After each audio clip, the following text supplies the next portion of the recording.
বাংলাদেশ বেতার রাজশাহী। এখন শুনবেন স্থানীয় বাংলা সংবাদ।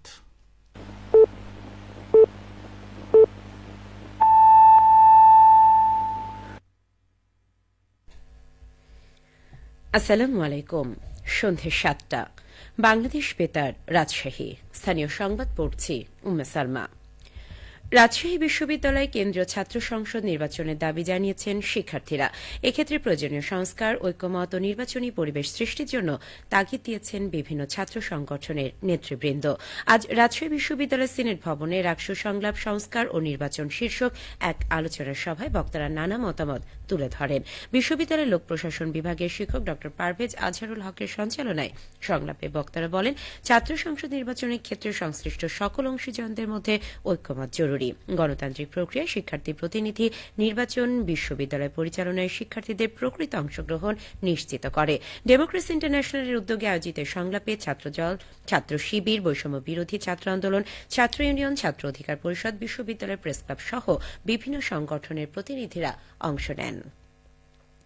অনুষ্ঠানে আরও উপস্থিত ছিলেন উপাচার্য অধ্যাপক সালেহ হাসান নকিব, ছাত্র উপদেষ্টা ড আমিরুল ইসলাম, প্রথম রাকসু নির্বাচনের প্রার্থী ড শামীমারা চৌধুরী ও ডেমোক্রেসি ইন্টারন্যাশনালের ডেপুটি ডিরেক্টর আরাফাত আলী সিদ্দিক। রাজশাহী বিশ্ববিদ্যালয়ে মেধাবী ও যোগ্য শিক্ষক নিয়োগের লক্ষ্যে রাজশাহী বিশ্ববিদ্যালয়ের শিক্ষক নিয়োগ ও আপগ্রেডেশন নীতিমালা ২০২২-এর সংস্কার, সংশোধন, পরিমার্জন করে উপযুক্ত নীতিমালা প্রণয়নে কমিটি গঠন করা হয়েছে। বিশ্ববিদ্যালয়ের জনসংযোগ দপ্তরের প্রশাসক অধ্যাপক আক্তার হোসেন মজুমদার জানিয়েছেন, ১৭ সদস্য বিশিষ্ট নীতিমালা প্রণয়ন কমিটির সভাপতি উপাচার্য অধ্যাপক সালেহ হাসান নকিব। বিশ্ববিদ্যালয়ের শিক্ষক নিয়োগ ও পদোন্নতি সংক্রান্ত নীতিমালা প্রণয়ন করবে এই কমিটি। নওগাঁর আত্রাই উপজেলা প্রশাসন ও যুব উন্নয়ন অধিদপ্তরের আয়োজনে তারুণ্যোৎসব উদযাপন উপলক্ষে শান্তি শৃঙ্খলা উন্নয়নে এবং সামাজিক সচেতনতায় যুবদের ভূমিকা শীর্ষক কর্মশালা অনুষ্ঠিত হয়েছে। আজ সকালে উপজেলা পরিষদ সভাকক্ষে অনুষ্ঠানের প্রধান অতিথি ছিলেন আত্রা উপজেলা নির্বাহী অফিসার মোহাম্মদ কামাল হোসেন। অনুষ্ঠানে বক্তারা আগামীর বাংলাদেশ বিনির্মাণে তরুণ প্রজন্মের মেধা ও শক্তির উপর গুরুত্ব আরোপ করেন। নওগাঁ যুব উন্নয়ন অধিদপ্তরের উপপরিচালক মোহাম্মদ জাবেদ ইকবালের সভাপতিত্বে কর্মশালায় বিশেষ অতিথি হিসেবে নওগাঁ যুব উন্নয়ন অধিদপ্তরের সহকারী পরিচালক মোহাম্মদ ফজলুল হক, মাহমুদ আক্তার, যুব উন্নয়ন অফিসার এস.এম. নাসির উদ্দিন সহ অন্যান্যরা বক্তব্য প্রদান করেন। নাটোর নবাব সিরাজদৌল্লা সরকারি কলেজ শাখা ছাত্রদলের কাউন্সিলে নির্বাচনের মাধ্যমে নতুন নেতৃত্ব নির্বাচন করা হয়েছে। কলেজ মাঠে আজ অনুষ্ঠিত নির্বাচনে ২৫৬ ভোট পেয়ে এস.এম. আল জুবায়ের সভাপতি এবং ১৯১ ভোট পেয়ে মীর হাবিব মোহাম্মদ সাদ্দাম হোসেন সাধারণ সম্পাদক নির্বাচিত হয়েছেন। সকাল ১০টা থেকে ভোট গ্রহণ শুরু হয়ে দুপুর ২টোয় শেষ হয়। নির্বাচনের সভাপতি পদে ৩ জন ও সাধারণ সম্পাদক পদে ৪ জন প্রতিদ্বন্দ্বিতা করেন। ৩৩৮ জন কাউন্সিলর ভোট প্রদান করেন। বেলা ৩টায় ফলাফল ঘোষণা করা হয়। উত্তরাঞ্চলের কাউন্সিল টিম প্রধান ছাত্রদলের কেন্দ্রীয় সংসদ সহসভাপতি নিজামুদ্দিন জানান, তারেক রহমানের নির্দেশে জেলার ছাত্রদলের অধীন প্রতিটি কলেজে গণতান্ত্রিক প্রক্রিয়ায় সরাসরি ভোটের মাধ্যমে নেতৃত্ব নির্বাচন করা হচ্ছে, যার মাধ্যমে সঠিক নেতৃত্ব তৈরি হবে, সংগঠন গতিশীল হবে। এ সময় ছাত্রদলের কেন্দ্রীয় সংসদের যুগ্ম সম্পাদক মুমিনুর ইসলাম জিসান, জেলা ছাত্রদলের নেতাকর্মীবৃন্দ উপস্থিত ছিলেন।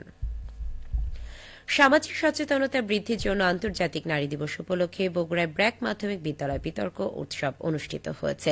যুক্তির আলোয় খুঁজি মানুষের মুক্তি প্রতিপাদ্যে আজ দুপুরে জেলা পরিষদ মিলনায়তনে অনুষ্ঠানের আয়োজন করা হয়। বিতর্ক উৎসবের সেমিফাইনাল প্রতিযোগিতায় জেলার 4টি বিদ্যালয়ের 20 জন শিক্ষার্থী অংশ নেয়। বিতর্ক উৎসবে সরকারি আজিজুল হক কলেজের সাবেক উপাধ্যক্ষ প্রফেসর খোয়াম কাদেরের সভাপতিত্বে প্রধান অতিথি ছিলেন বগুড়া জেলা প্রশাসন সহকারী কমিশনার আবু শাহমা। বিশেষ অতিথি ছিলেন সহকারী কমিশনার মোহাম্মদ শাহজালাল এবং বগুড়া জেলা মাধ্যমিক সহকারী শিক্ষা অফিসার এ.কে.এম. ফজলুল হক। সেমিফাইনালের বিজয়ী দুই দল আগামী 10 মার্চ ঢাকা ব্র্যাক সেন্টারে ফাইনাল রাউন্ডে অংশগ্রহণ করবে। পাবনার ঈশ্বরদীর নূরজাহান উচ্চ বালিকা বিদ্যানিকেতন অ্যান্ড মহিলা কলেজ এবং আওতাপাড়া সরকারি প্রাথমিক বিদ্যালয়ে বার্ষিক ক্রীড়া প্রতিযোগিতা শুরু হয়েছে। 2 দিনব্যাপী এই প্রতিযোগিতার আজ প্রথম দিনের প্রতিযোগিতার উদ্বোধন করেন রাজশাহী বিশ্ববিদ্যালয়ের নির্বাচিত সিনেট সদস্য জেলা জামায়াতের আমির অধ্যাপক আবু তালেব মণ্ডল।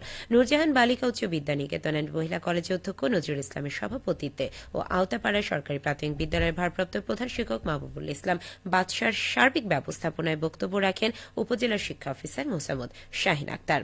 আগামীকাল সমাপনী দিনে প্রধান অতিথি হিসেবে পুরস্কার বিতরণ করবেন বিএনপি চেয়ারপারসন উপদেষ্টা পাবনা জেলা আহ্বায়ক হাবিবুর রহমান হাবিব। সবশেষে আবহাওয়া।